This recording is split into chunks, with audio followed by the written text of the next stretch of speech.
সাগর সত্যি বলতো, সাগর সত্যি, সাগর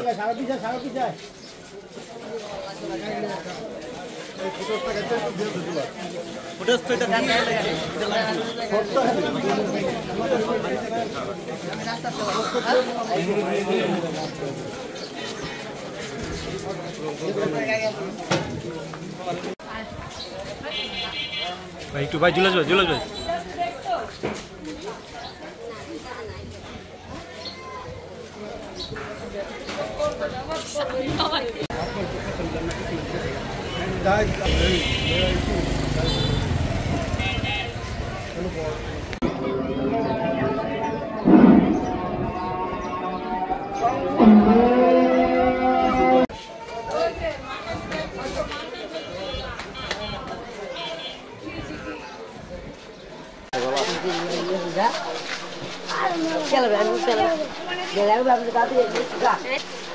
আরে এখনো অনেকে কয় আমার ফোন দিয়া কয় মরে নেই, মিথ্যা কথা। ওরে আমার বান্ধবী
আপনারা জানেন গত রাতে আধিপত্য বিস্তারকে কেন্দ্র করে এই চনপাড়ারই স্থানীয় দুইটি সন্ত্রাসী গ্রুপ শামীম এবং রব্বানির গ্রুপের সদস্যদের মধ্যে প্রাথমিক পর্যায়ে আমরা শুনেছি যে আধিপত্য বিস্তারকে কেন্দ্র করে হাতাহাতি হয় এবং হাতাহাতিটা পরবর্তীতে একটা ব্যাপক সংঘর্ষের রূপ নেয় এবং এক পর্যায়ে প্রায় 3:30-4টার দিকে এখানে আমরা শুনেছি এবং প্রমাণও পেয়েছি গোলাগুলির ঘটনা ঘটে।